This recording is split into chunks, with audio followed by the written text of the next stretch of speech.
그러면 이번 시간에는 제 2편 범죄론부터 살펴보도록 하겠습니다.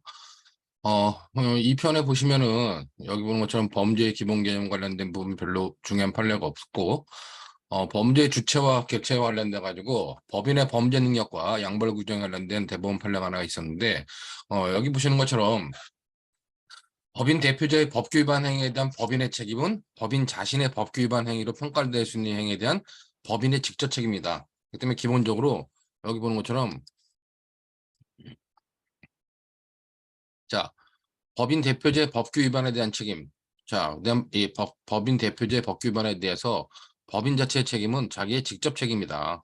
자, 그러므로 여기 보는 것처럼 양벌 규정 중 법인의 대표자 관련 부분은 대표자 책임을 요건으로 하여 법인을 처벌하는 것이지 그 대표자의 처벌까지 전제 조건이 되는 것은 아니다.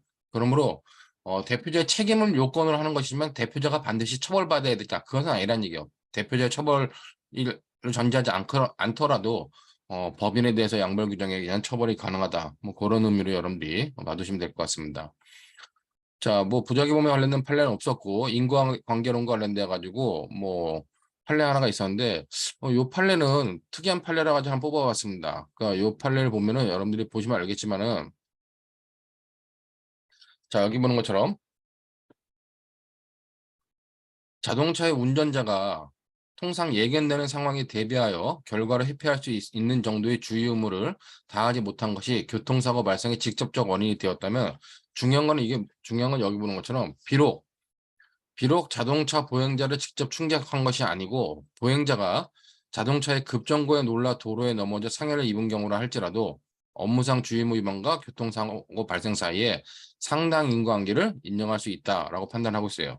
자, 그렇다면 이 판결 같은 경우는 우리가 일반적으로 생각할 때 자동차하고 직접 부딪힌 경우에 대해서만 우리가 인과관계를 인정할 수 있다고 생각할 수 있는데, 상식적으로 이렇게 자동차가 급정감으로 인해 가지고 놀라 넘어져 가지고 상해를 입은 경우라 할지라도 인과관계를 인정할 수 있다라고 본 판결이기 때문에, 이 판결에 대해서는 뭐 비슷한 판결이 이렇게 두 개씩이나 있었기 때문에 그 판결과 관련돼 가지고 여러분들이 잘 판단해 주시면 될 것 같습니다.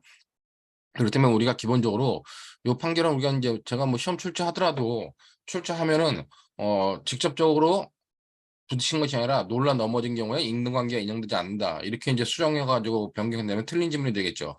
그렇기 때문에 그런 것들에 대비해서라도 여러분들이 알아둬야 될 판례다라고 판단이 됩니다. 그다음에 뭐 나머지 구성 요건에 관련된 판례들은 없었고, 위법성과 관련돼 가지고 여기 보면은 뭐 위법성 관련된 특별한 판례는 있지 않았는데, 여기 보면 그 가정폭력 범죄 처벌 등에 관한 특례법 위반죄의 구성요건에 해당하는 행위에 대해서, 자, 피해자의 승낙 또는 정당행위가 인정되겠느냐? 이거 인정되지 않겠죠. 왜냐면 여기 보는 것처럼 피고인이 접근금지, 그다음에 문헌송신 금지 등을 명한 임시보호 명령을 위반하여 피해자의 주거지에 접근하고 문자 메시지를 보낸 사안이에요. 자, 근데 여기 뭐 임시보호 명령을 위반한 주거지 접근이나 문자 메시지 전송을 피해자가 양해내지 승낙했다. 자, 임시보호 명령을 위반해가지고 주거지 접근을 하고 문자 메시지 송신했어요. 근데 이에 대해서 피해자가 양해 내지 승낙을 했다 할지라도 뭐다? 이거는 가정폭력범죄 처벌 등이나 특례법상의 구성요건에 해당하고 구성요건에 해당하는 것으로 끝나는 것이고 정당행위로 볼 수 없다는 것입니다. 그렇기 때문에 그런 의미로 여러분들이 판단해 두면 될 것 같아요. 자, 그렇기 때문에 관련돼 가지고 구성요건에 해당하고 형법 20조에 정당 행위를 볼 수 없다. 즉 이런 것들은 피해자가 승낙을 통해서 처분할 수 있는 법익이 아니죠. 그렇기 때문에 그런 의미로서 여러분들이 판단해 두면 될 것이다라고 판단이 됩니다. 다음으로 책임론과 관련된 판례도 뭐 크게 있지 않았고, 그다음에 이제 미수론과 관련돼도 역시 뭐 판례가 있지 않았다. 이제 범죄의 다수 첨가 형태, 우리가 정범과 공범 이론이라고 하는 범죄의 다수 첨가 형태에 관련돼 가지고 공동 정범 중에서 이제 필요적 공범에 관련된 특이한 판례가 있었는데, 필요적 공범과 관련돼 가지고는 여기 보는 것처럼, 자, 여러분들 필요적 공범은 집단범과 그다음에 대항범이 있다는 걸 알 수 있을 것이고, 여기 보는 것처럼 구성 요건 자체가 구성 요건상으로는 단독으로 실행할 수 있는 형식으로 되어 있다. 자, 단독으로 실행할 수 있는 형식으로 되어 있는데 단지 구성 요건이 대항범 형태로 실행된 경우다. 즉, 여기 보는 것처럼 단지 구성 요건이 대항범 형태로 실행되는 경우, 이런 경우에는 대항범에 관련된 법리가 적용된다고 볼 수 없다는 겁니다. 즉, 어, 구속요건 자체가 단독으로 실행될 수 있는 형식으로 되었다면 이건 대항범이 아니라는 거죠. 근데 실제 실행을 할 때는 상대방의 어떤 존재를 필요로 한다 할지라도 그것은 실제 실행에 관련된 경우고 단독으로 실행할 수 있는 형식으로 되어 있다 하면은 대항범에 관련된 법리가 적용되지 않는다는 겁니다. 그렇기 때문에 여기 본 것처럼 마약거래 방지법 제7조 1항에서 정한 불법 수익 등의 출처 또는 귀속 관계를 숨기거나 가장하는 행위는 처벌 규정의 구성 요건 자체에서 자 구성 요건 자체에서 2인 이상의 서로 대항된 행위의 존재를 필요하지 않으므로 정범의 이러한 행위에 대해서는 형법 총칙에 공범 규정이 적용된다. 기본적으로 대항범에 관련된 기본 법리가 그대로 적용된다라고 하는 것들로 여러분들이 이해해 두시면 될 것 같습니다. 자, 그다음에 이제 관대총범 교사범에 관련된 판례도 없었고 방주범과 관련된 판례인데 방주범과 관련된 가지고는 기본적인 방주범의 법리가 그대로 드러난 판례가 하나 나와가지고 이거 보도록 하겠습니다. 자, 기본적으로 방주범에는 이중의 고의가 필요하다 그랬죠. 그렇기 때문에 방주의 고의와 기본적으로 정범의 고의가 있어야 된다. 그리고 방조범에서의 정범의 고의는 정범에 의해 실현되는 범죄의 구체적 내용을 인식하는 것을 요할 것이 아니고 미필적 인식이라 정범에 대한 고의는 미필적 인식이나 예견으로 족하다는 거예요. 자, 이 부분은 기존에 이미 많이 설치되었던 부분입니다. 근데 이제 만약에 방조하는 정범의 범죄가 만약 목적범이다라고 할 경우에 방조범에게도 정범이 위와 같은 탈법 행위를 목적으로 하는 타인 실명 금융 거래를 한다는 점에 대한 고의가 있어야 하나 그 목적에 구체적인 내용까지 인식할 것을 요하는 것은 아니라는 겁니다. 그렇기 때문에 방조범에 관련돼 가지고 방조범에서 정범의 고의는 미필적 인식으로 족하고 목적범이라고 하면은 정범이 목적범이라면 방조범도 목적에 대한 것들을 인식하고 있어야 되는데 그 구체적 내용까지 인식할 것은 아니다라고 하는 의미로서 방조범에 관련된 판례니까 그런 의미로 여러분들이 하나 이해해 두시면 될 것 같습니다. 자, 우리가 이제 공범과 신분에 관련된 판례인데 이거는 정확히 보면은 공범과 신분에 관련된 판례라고 하긴 좀 그렇지만은 어 정범이 없는 공범과 정범이 없는 공범이 성립할 수 있겠느냐? 즉 정범이 없는 공범이란 건 성립할 수 없겠죠, 이론적으로. 자, 그러면 이제 신분범 관련된 어떤 관련이 있는가라고 하는 것인데 이 판례는 여기 여러분들이 보시면 밑에 사안을 먼저 보면은 피고인이 자 피고인은 흔히 말하는 건물을 관리하고 있는 사람입니다.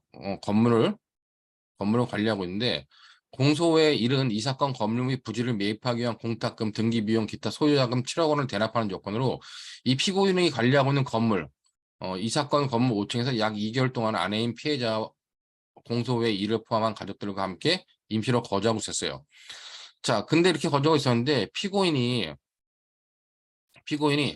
이 사건 건물 5층에서 피해자를 만나 위 돈이 입금되지 않았다면서 퇴거를 요구했습니다. 근데 지금 피해자들은 공탁을 한 거죠.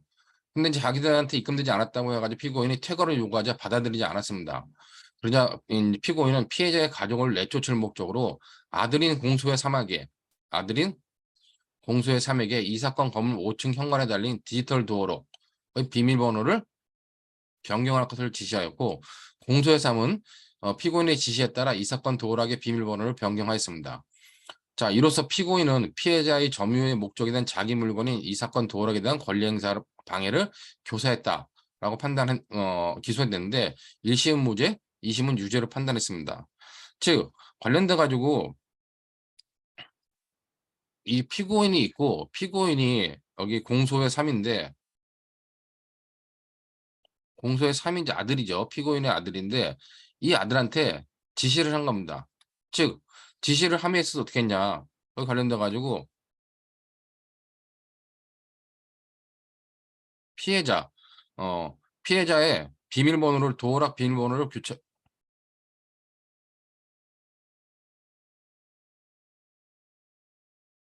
비밀번호를 변경하도록 지시한 겁니다. 자, 근데 이 도어락은 누구 거예요? 이 도어락은 이제 피고인이 건축하여 관리하고 있는데 피고인 거죠. 자, 피고인 거기 때문에 이와 관련돼 가지고 피고인의 자기의 물건을 갖다가 피해자의 권리의 목적이 된 자신의 물건을 사용하지 못하게 함으로써 권리행사 방해죄가 성립할 수 있는 거 아니냐라고 판단한 건데 기본적으로 이 공소의 3 같은 경우는 기본적으로 공소의 3에 대해서는 대법원이 뭐라 판단했냐. 공소의 3에 대해서는 이거는 공소의 3의 물건이 아니다. 그렇기 때문에 공소의 3은 이 도어락이 공소의 3의 물건이 아니기 때문에 권리행사 방해죄가 성립하지 않는다. 그다음에 이제 관련돼 가지고 어, 정범인 공소의 3 얘가 얘가 권리행사 방해죄가 성립하지 않으니까 이 피고인에 대해서 권리행사 방해죄에 대한 교사가 성립하지 않는다라고 판단해가지고 전부 다 무죄로 판단한 거예요. 근데 이제 대법원 판단은 이 도어락이 이 도어락 자체가 공소의 3의 소유가 아니기 때문에 권리행사 방해죄가 성립하지 않는다. 그러므로 정범인 권리행사 방해죄가 성립하지 않으므로 교사범인 피고인의 권리행사 방해죄 교사범이 성립하지 않는다라고 판단했는데 이거는 지금 학계에서 좀 비판을 받고 있습니다. 왜냐면 기본적으로 이 피고인이 지금 이 도어락은 이 사람의 소유잖아요. 피고인의 소유이기 때문에 자기의 물건을 자기의 소유 물건을 다른 사람의 권리의 목적 있는 자기 소유의 물건을 갖다가 사용하지 못하게 함으로써 피고인이 권리행사 방해죄의 직접적인 정범이 되고 이 권리행사 방해죄는 신문범이기 때문에 공소의 3은 신분이 없는 사람으로 신분범에 가공한 경우로서 신분범으로 봐야 될 것이 아니냐 이렇게 이제 학계에서는 비판을 하고 있는데 대법원은 그렇게 보지 않았다 그런 의미가 있는 판결이다 그렇게 여러분들이 이해해 두시면 될 것 같습니다. 여기 보는 것처럼 자 기본적으로 대법원도 여기 보는 것처럼 물건의 소유자가 아닌 사람은 형법 33조 본문에 따라 소유자의 권리행사 방해 범행에 가담한 경우에 하나요 그의 공범이 될 수 있을 뿐이다. 즉 관련돼 가지고 소유자의 권리행사 범행에 가담한 경우에 하나요 그 공범이 될 수 있을 뿐이다라고 보고 있는데 결국 이 말은 뭐예요? 이 말은 기본적으로 권리행사 방해죄를 대법원 판례는 권리행사 방해죄는 신분범으로 보는 겁니다. 자, 신분범이기 때문에 물건의 소유자가 아닌 물건의 소유자가 아닌 아들은 이 소유자 권리행사 방해에 대해서 33조 본문에 따라 가지고 신분범에 가공한 경우로서 공범이 될 수 있을 뿐이라는 겁니다. 근데 그렇게 판단했음에도 불구하고 원심 판단을 그대로 이제 판례가 대법원이 인정을 해줬는데 이와 관련돼서 공소의 3은 이제 아들인데 자기 물건이 아닌 이 사건 도어락의 비밀번호를 변경하였다 하더라도 권리행사 방해죄가 성립할 수 없다. 즉 공소의 3 같은 경우는 자기 물건이 아니기 때문에 권리행사 방해죄가 성립할 수 없고 이와 같이 정범인 공소의 3의 권리행사 방해죄가 인정되지 않는 이상 자 교사자인 피고인에 대해서도 권리행사 방해 교사죄도 성립할 수 없다라고 판단해가지고 무죄로 판단했는데 이 법리를 구성한다면 결국 권리행사 방해죄 공동정범이 성립할 수 있지 않을까라고 판단이 되는데 대법원은 그렇게 판단하지 않았고 이렇게 판단한 거기 때문에 이와 관련돼 가지고도 여러분들이 이 특이한 판례를 좀 이해해 둬야 될 필요가 있다라고 판단이 됩니다. 뭐 그런 의미로 여러분들이 이 판례를 봐두시면 될 것 같고 자, 그다음에 죄수와 경합론에 관련돼 가지고 특별한 판례는 없었고 형사 제재론 관련돼 가지고 몰수에 관련된 두 가지 판결이 있었는데 그 두 가지 판결에 대해서 보도록 하겠습니다. 우리는 기본적으로 형법 49조 단수에서 행위자에게 유죄 재판을 하지 아니할 때도 몰수의 요건이 있는 때는 몰수만을 선고할 수 있다라고 규정하고 있어요. 자, 그런데 이제 우리 법제상 보면은 우리 법제상 공소 제기 없이 별도로 몰수만을 추징 선고할 수 있는 제도가 마련되어 있지는 않다는 겁니다. 자, 유죄 재판을 하지 아니할 때도 몰수의 요건이 있으면 몰수를 할 수 있는데 최소한 공소 제기는 되어 있어야 된다는 거죠. 그렇기 때문에 공소 제기가 없이 몰수 추징만을 선고할 수 있는 제도는 아예 우리나라에 없다는 겁니다. 그러므로 위 규정에 근거해 몰수 추징을 선고하려면 몰수 추징의 요건이 공소가 제기된 공소 사실과 관련이 있어야 된다. 그러므로 공소가 제기되지 아니한 별개의 범죄 사실을 법원이 인정하여 그에 관해 몰수 추징을 선고하는 것은 불구 분리 원칙에 위배되어 허용되지 않는다는 겁니다. 자, 이러한 법리는 형법 48조의 몰수 추징에 관한 규정에 당연히 적용되고 그다음에 특별법인 범죄 수익 은닉의 규제 및 처벌 등에 관한 법률 제8조 내지 10조의 규정에 따른 몰수 추징의 경우도 마찬가지로 적용된다는 겁니다. 그렇기 때문에 기본적으로 몰수 추징을 하려면 공소 제기된 범죄에 대해서 몰수 추징을 할 수 있는 것이지 공소 제기조차도 되지 않았다면 우리가 기본적으로 몰수 추징을 할 수 없다는 겁니다. 자, 이 사안은 뭐냐면 이 사안은 이 피고인이 영리의 목적으로 도박 공간을 개설하였다는 공소 사실이에요. 근데 도박 공간을 개설해 가지고 이제 범죄 수익을 얻었으면은 그것은 몰수 추징할 수 있는데 이 피고인이 기본적으로 도박장을 개설해 가지고 도박장을 개설해 가지고 수익을 얻은 것 이외에 피고인이 직접 도박에 참가하여 얻은 수익. 자, 도박장을 개설해 가지고 얻은 수익도 있고 피고인이 직접 도박에 참가하여 수익을 얻은 경우도 있다는 겁니다. 그렇다면 도박 공간을 개설하여 얻은 수익에 대해서는 공소지기가 된 거기 때문에 그 부분에 대해서는 몰수 추징할 수 있지만 이 부분 피고인이 직접 도박에 참가하여 얻은 수익이 있는데 이 부분에 대해서는 공소제기도조차 되지 않았다면 이 부분에 대해서는 추징에서 제외해야 된다라고 판단한 거죠. 그렇기 때문에 밑에 보는 것처럼 도박 공간을 개설한 자가 도박에 참가해 얻은 수익을 도박 공간 개설로 얻은 범죄 수익으로 몰수하거나 추징할 수 없다는 이유로 전체 범죄 수익 중에서 피고인이 직접 도박에 참가해 얻은 수익을 도박 공간 개설의 범죄이란 추징 대상에서 제외하고 그 차액만을 추징한 원심이 정당하다라고 판단했기 때문에 기본적으로 여러분들이 도박 공간을 개설했다는 것과 직접 도박을 얻은 수익은 중에서 공소 제기된 도박 공간을 개설했다는 부분에 대한 것만 몰수 추징할 수 있다. 그런 의미로 여러분들이 이해해 두시면 될 것 같습니다.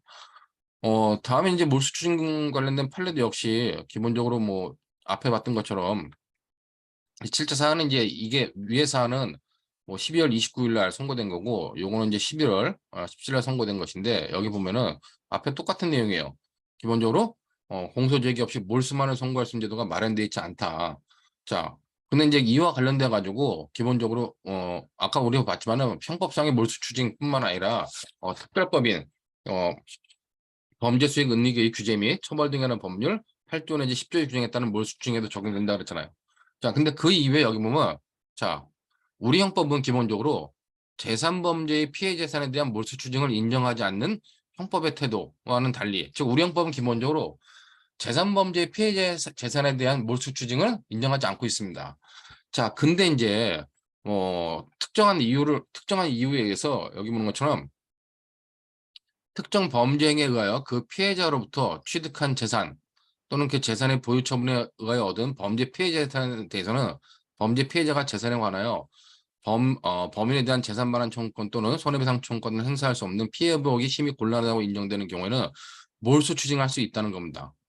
자, 그렇기 때문에 이렇게 보면 부패 재산의 몰수 및 회복에 관한 특례법에 의하면은 일반적으로는 재산 범죄에 대해서, 그러니까 우리가 일반적으로는 재산 범죄에 대해서는 몰수증을 인정하지 않는 것이 형법이라는 겁니다.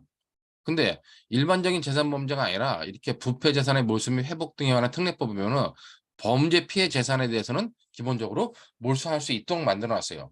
그럼 이렇게 범죄 피해 재산에서 몰수할 수 있도록 만들어 놓은 이유는 뭐냐? 결국 피해자들한테 이걸 환부해 주려고 그러는 거죠.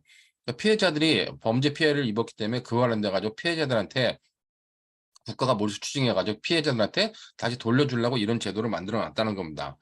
자, 근데 여기 보면 부패재산 몰수법 6조 1항 3조 1항 2조 3호에서 정한 몰수 추징이 원인이 되는 범죄 사실은 자, 공소 제기된 범죄 사실에 한정된다. 공소 제기된 범죄 사실에 한정되고 여기서 말하는 피해 재산은 공소 제기된 범죄 사실 피해자로부터 취득한 재산 또는 그 재산의 보유 처분에 의하여 얻은 재산에 한정된다.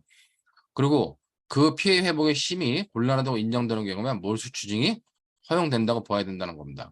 그럼 이 사안은 뭐냐? 이 사안은 지금 범죄 피해자 사안으로 몰수했는데 몰수 자체가 잘못됐다고 판단하는 거예요. 즉, 이 사례를 보면은 피해자가 있고 이 보이스피싱 사건인데 피해자가 이제 관련돼 가지고 공소의 일입니다. 피해자가 속아가지고 2억을 갖다가 보이스피싱 사기범한테 그 전달책한테 교부한 거예요. 얘가 이제 공소회의고 이 공소회의는 2억 중에서 자기의 배달한 몫을 빼고 그러니까 2억을 이제 여행용 가방에 담아서 줬는데 그 2억 중에서 이제 일부 뺀 1억 9,600만 원, 1억 9,600만 원을 피고인 이한테 전달한 겁니다. 근데 피해자는 이제 사경한테 신고를 했겠죠, 이렇게. 신고를 하니까 사경이 이에 대해서 이제 긴급 체포한 겁니다. 긴급 체포하면서 이 피고인이 가지고 있던 현금들을 갖다가 압수했는데 압수하면서 관련돼 가지고 5만 원짜리, 그 5만 원짜리로 뭐 1억 3,400, 30만 원 정도. 30만 원은 5만 원권. 그다음에 이제 200만 원 정도. 200만 원 정도는 만 원권. 만 원권으로 이제 가지고 있었는데 긴급 체포하면서 이런 것들을 갖다가 우리가 증거물로 압수한 거예요. 근데 이 압수하는데 이거 관련돼 가지고 이제 피해자 범죄 피해 재산이니까 재산 범죄 피해 재산이니까 이거에 대해서 몰수 추징한 것인데 이와 관련돼 가지고 이 피해 재산 전체에 대해서 이 전체에 대해서는 자 이게 피해자의 재산인지 피해자의 재산인지 아니면은 다른 피해자 다른 이 돈 전체가 피해자가 입은 피해액인지 다른 피해자가 입은 피해액인지 구별이 명확하지 않다는 겁니다. 명확하지 않은데 이 수사기관은 이제 이 피해자가 입은 금액에 대해서만 공소 제기가 됐고 다른 피해자들은 존재할 가능성이 있지만 다른 피해자들에 대한 사실은 공소 제기하지 않았어요. 자, 근데 원심이 어떻게 했냐? 원심이 이 전체를 압수했는데 대법원은 전체를 압수할 수 없다. 전체를 압수하지 몰수 없다. 왜? 이 재산은 피해자의 재산뿐만 아니라 다른 피해자의 피해 재산도 포함되어 있는 건데 예건은 공소 제기됐지만 다른 피해자도 공소 제기가 되어 있지 않았기 때문에 이 다른 피해자들에 대한 것들을 몰수하는 것은 허용할 수 없다고 판단한 거죠. 그렇기 때문에 이 중에서 피해자과 다른 피해자들 거를 구별해 가지고 몰수를 허용해야 된다. 그렇게 본 것이 요 판례 입장이다. 그런 의미로 여러분들이 관련된 내용들을 뭐 정리해 두시면 될 것 같습니다. 자, 이렇게 해가지고 관련된 내용으로 우리가 형법 총론에 관련된 거 봤고 형법 강론과 관련돼 가지고는 여기 보는 것처럼 개인적 법익에 관한 제 중에서 뭐 과실치사상의 죄와 관련돼 가지고 두 가지 판례가 있는데 굉장히 중요한 판례이기 때문에 이 판례를 여러분들이 좀 봐둬야 될 것 같습니다. 자, 기본적으로 우리가 골프를 칠 때 골프에서는 이제 골프를 치는 플레이어가 있고 그 플레이어들의 플레이를 돕는 캐디가 있는데 여기 판례는 보면 여기 보는 것처럼 골프와 같은 개인 운동 경기에서 경기에 참여하는 자, 자 경기에 참가하는 자는 뭐 이러한 주의 의무가 있다. 그다음에 이제 경기 보조원, 경기 보조원은 뭐 골프 경기 참가자를 돕는 역할을 수행하면서 아울러 경기 도중 진행 도중에 위와 같이 경기 참가자의 행동으로 다른 사람에게 상해의 결과가 발생할 위험성을 고려해 예상할 수 있는 사고 위험을 미연에 방지하기 위한 조치를 취함으로써 경기 참가자들의 안전을 배려하고 생명 신체 위험을 방지할 업무상 주임을 부담한다는 겁니다. 근데 여기서 경기 보조원인 캐디가 이런 것들을 하지 않아 가지고 업무상 과실, 치상에 책임을 져야 된다고 판단한 겁니다. 자, 이 사안은 뭐냐면은 약간 좀 그런데 관련돼 가지고 여기 뭐 경기 보조원인 피고인, 자 경기 보조원인 피고인이 골프 경기 중 공에 맞는 사고가 발생할 위험이 높으므로 타고 진행 방향에 다른 사람이 있는지 확인하고 그 사람으로 하여금 안전한 위치로 이동하도록 요구한 등의 조치를 취해야 한다는 겁니다. 더욱이 공소의 일의 전방에 피해자가 위치한다는 사실을 피고인 스스로 잘 알고 있는 상황에서 피해자로 하여금 공소의 일의 타고 진행 방향에 벗어나 안전한 곳으로 있도록 하거나 즉 피해자로 하여금 공소의 일의 타고 진행 방향에서 벗어나 안전한 곳에 있도록 하거나 아니면 공소의 일에게는 피해자가 안전한 위치로 갈 때까지 두 번째 샷을 하지 말도록 주의를 줄 의무가 있는데 이런 주의 의무를 위반했다는 거죠. 자, 그렇기 때문에 기본적으로 이게 뭐 골프 코스다. 골프 코스인데 자, 여기 관련돼 가지고 피해자가 여기 있었어요. 자, 그다음에 이제 공소의 일이 여기 있었습니다. 자, 근데 이 피고인인 캐디가 공소의 일을 여기 내려주고 피해자를 여기다 내려준 거예요.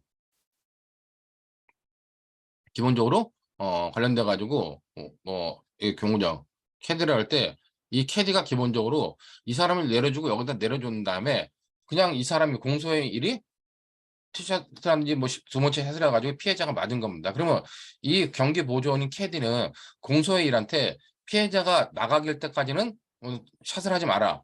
그다음에 이 피해자한테는 기본적으로 안전한 장소를 벗어나게끔 해야 되는 주의무가 있는데 그런 것들을 하지 않음으로 해가지고 공소의 일에 티샷으로 인해서 피해자가 부상을 입은 사안이다. 그런 의미로 여러분들이 관련된 내용들을 파악해 두시면 될 것 같습니다.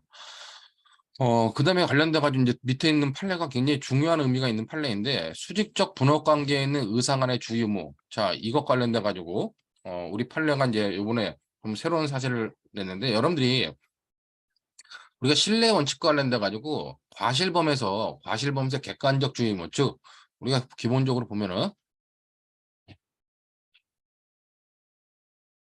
과실범에서 객관적 주의 의무를 갖다가 이 폭넓게 인정되기 때문에 제한하는 이론이 바로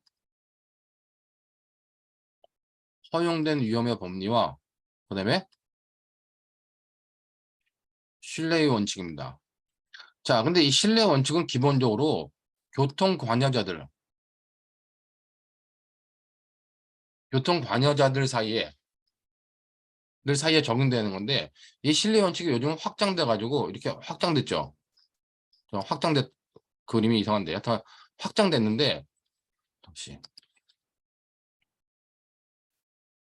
그림을 제가 잘못 그려. 근데 신뢰 원칙이 확장됐어 이렇게요. 확장됐는데 누구한테 확장됐냐? 즉 공동의 위험 업무를 분담하는 사람들 사이에 기본적으로 이 신뢰 원칙이 확장되는데 공동의 위험 업무를 부담하는 사람들의 대표적인 것이 누구냐? 바로 의사들입니다. 근데 이 의사라고 할지라도 우리 판례가 기본적으로 보면은 의사가 수직적 분업 관계다. 수직적 분업 관계일 때는 신뢰 원칙 적용되지 않는다는 거예요. 적용되지 않고 그다음에 수평적 분업 관계일 때 이럴 때만 신뢰 원칙이 적용된다고 하는 거였습니다. 근데 이제 이 판례는 뭐냐? 요번에 판례는 이 수직적 분업 관계라 할지라도 이 수직적 분업 관계라 할지라도 신뢰 원칙이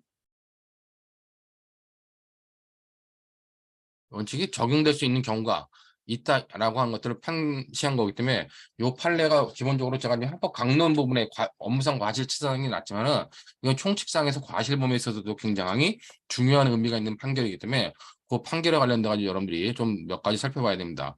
자, 여기 보는 것처럼 의사가 환자에 대하여 주된 의사의 지위에서 진료하는 경우.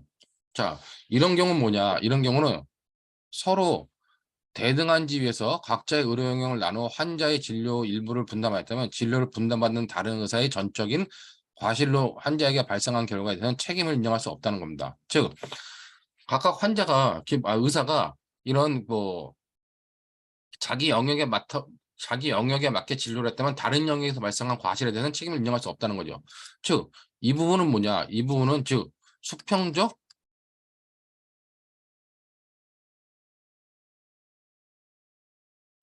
분업 관계고 이와 관련된 책임을 인정할 수 없다. 여기는 결국 신뢰 원칙이 적용된다는 겁니다. 즉, 뭐 마취과 전문의와 그다음에 뭐 수술 전문의 뭐 이런 사이 전문의들 사이에서는 서로 믿어도 된다는 거죠. 근데 이제 그 밑에 보는 것처럼 이 부분은 이제 수직적 분업 관계가 아니라 수평적 부적 관계가 아니라 수직적 분업 관계인 경우입니다. 자, 수직적 분업 관계인 경우는 여기 보는 것처럼 수련병원 전문의와 전공의 등의 관계처럼 의료기관 내의 직책상 주된 의사의 지위에서 지위 감독 관계에 있는 다른 의사에게 특정 의료행위를 위임하는 수직적 분업의 경우, 즉 관련돼 가지고 이렇게 여기 보는 것처럼 수직적 분업의 경우에는 여기 어떤 그 다른 의사에게 전적으로 위임된 것이 아닌 이상 주된 의사는 자신이 주로 담당하는 환자에 대하여 다른 의사가 하는 의료 행위의 내용이 적절한 것인지 여부를 확인하고 감독해야 할 주의무가 있고 만약 의사가 이와 같은 업무상 주의를 소홀히 하여 환자에게 위해가 발생하였다면 주된 의사는 그에 대한 과실 책임을 면할 수 없다는 겁니다. 즉, 이 말은 뭐냐? 원칙적으로 이거는 신뢰 원칙이 적용되지 않는다는 겁니다. 이거는 뭐다? 얘네는 위에는 수평적 관계는 신뢰의 원칙이 적용된다는 거죠. 자, 문제는 이제 여기서 더 나아가가지고 자, 그러면은 수직적 분업 관계라 할지라도 그 다른 의사에게 전적으로 위임된 것. 수직적 분업 관계에서도 위에 전문의가 전공의한테 전적으로 위임된 것인 경우, 전문의한테 전문을 위임한 경우는 신뢰 원칙에 적용될 수 있다고 보는 거예요. 즉 여러 사정에 비추어 해당 의료행위가 위임을 통해 분담 가능한 내용의 것이고, 그다음에 또 실제로도 그에 관한 위임이 있었다면 그 위임 당시 구체적 상황에서 위임의 합리성을 인정하기 어려운 사정이 존재하고 이를 인식하였거나 인식할 수 있었다고 볼 만한 다른 특별한 사정이 없는 한 위임한 의사는 위임받은 의사의 과실로 환자에게 발생한 결과에 대한 책임이 있다고 할 수 없다는 겁니다. 즉 이 부분은 뭐냐, 수직적 분업 관계임에도 불구하고 우리가 신뢰 원칙이 적용될 수 있는 부분이다라고 판단한 거예요. 자, 그렇기 때문에 여러분들이 이제 수직적 분업 관계, 수평적 분업 관계를 할지라도 이 수직적 분업 관계를 할지라도 전적으로 위임이 있었다. 그리고 전적으로 위임이 있었다고 하는 경우에는 기본적으로 신뢰 원칙이 적용될 수 있는 경우가 있구나라고 하는 것들을 알아둬야겠죠.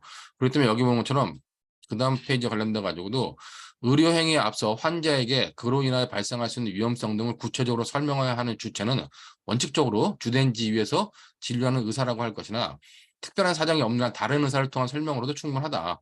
그럼 이제 전적으로 위임한 의사가 설명을 했는데 그와 관련돼 가지고 문제가 발생한 경우는 그 의사의 책임이라는 거죠. 즉 여기 갑은 전문이고 그다음에 이제 을은 전공이에요. 여러분들이 의사들의 체계를 보면 전문의가 있고 전공의가 있고 그다음에 이제 수련의가 있죠. 흔히 말하는 전문의, 전공의를 우리가 레지던트라고 그러고 그다음에 그 뭐 수련의를 인턴이라고 하는데 전부 다 의사 자격증은 가지고 있는데 기본적으로 이 전문의의 지휘 감독을 받죠. 전공의나 수련의는. 근데 여기 보면처럼 갑이 을을 지휘 감독하는 지위에 있다는 사정, 지휘 감독하는 지위에 있다는 사정이 있었지만은 실제로 갑과 을 사이에서 을한테는 전적으로 위임이 있는 상황이에요. 전적으로 위임이 존재하는 상황이기 때문에 그런 상황에서 지휘 감독하는 지위에 있었다는 사정이 있었지만 전적으로 위임받은 상황에서 을이 어 장정 결제 장정 결제 처방과 결로 장정결로 발생할 수 있는 위험성에 관한 설명에 대하여 책임이 있다고 할 수 없다는 의미다. 즉, 이 갑이 직접 수행하지 않았다. 이 관련된 부분, 장정결자 처방과 장정결로 발생할 수 있는 위험성에 대한 설명에 대한 설명. 이건 누가 한 거예요? 이건 의리한 거죠, 현재요. 의리한 건데 갑이 이 수행하지 않은 을한테 위임한 이 부분에 대해서 갑에 대해서는 책임이 있다고 할 수 없다라는 의미이기 때문에 그런 의미에 관련된 판례로서 여러분들이 이 정도의 내용까지도 좀 알아둬야 될 것이라고 판단이 됩니다. 다음으로는 이제 뭐 자유에 관한 내용 중에서 뭐 협박죄와 관련돼 가지고 뭐 관련된 판례 하나만 보도록 하겠습니다. 자, 여기 보면은 민사적 법률 관계 하에서 이해관계가 상충되는 당사자 사이에 권리의 실현 행사 과정에서 이루어진 상대방에 대한 불이익이나 해악의 고지가 협박죄에 해당하는 여부인데 여기서 이제 이 사안에서는 민사적 법률 관계라는 게 뭐냐? 민사적 법률 관계가 바로 고용 관계입니다. 자, 이런 고용 관계에 대해서 이 사안을 보면은 자, 피고인들은 피고인들을 비롯한 직원들의 임금이 체불되고 사무실 임대료 내지 못할 정도로 재정 상태가 좋지 않은 등의 이유로 이 사건 회사의 경영 상황이 매우 우려되고 있었어요. 자, 근데 이제 대표이사 겸 최대 주주인 피해자, 이 피해자의 경영 능력이 의심받던 상황에서 직접적 이해 당사자인 피고인들이 동료 직원들과 함께 피해자를 만나 사임 제안서만을 전달하였을 뿐이라는 겁니다. 별다른 말을 하지 않았어요. 자, 그랬을 때 과연 이것이 협박죄에서 말하는 협박에 해당할 수 있겠느냐 관련돼 가지고 이 정도는 협박죄에서 말하는 협박에 해당하지 않는다고 판단한 겁니다. 그렇다면 여기 것처럼 민사적 법률 관계에서 이해관계가 상충하는 당사자 사이에 권리의 실현 행사 과정에서 이루어지는 상대방에 대한 불이익이나 해악의 고지가 일반적으로 보아 공포심을 일으킬 수 있을 정도로서의 협박죄에 해당하는지 여부와 그것이 용인할 수 있는 넘어선 용인할 수 있는 정도를 넘어선 것인지 여부를 판단할 때는 여러 가지 정도를 종합적으로 판단해야 된다. 근데 피고인들은 회사의 사장이 경영 능력도 의심받는 상황에서 지금 안 물러나고 있으니까 이거 관련돼 가지고 사임 제안서를 전달했어요. 당신이 사임하고 하면 우리 이 피고인들도 월급을 포기하고 회사를 살리기 위해서 열심히 하겠다. 근데 그와 관련돼 가지고 그 사임 제안서를 받은 대표이사가 그냥 아무 말도 않고 있다가 5분 동안 있다가 자리를 떠난 겁니다. 근데 이 피고인들이 이 사임 제안서를 전달했을 때 이것이 과연 협박죄에서 말하는 협박에 해당할 수 있겠냐 관련돼 가지고 그 정도로는 협박죄에서 말하는 협박에 해당하지 않는다라고 판단한 겁니다. 자, 여기까지 하고 잠시 쉬었다가 또 계속 이어가도록 하겠습니다.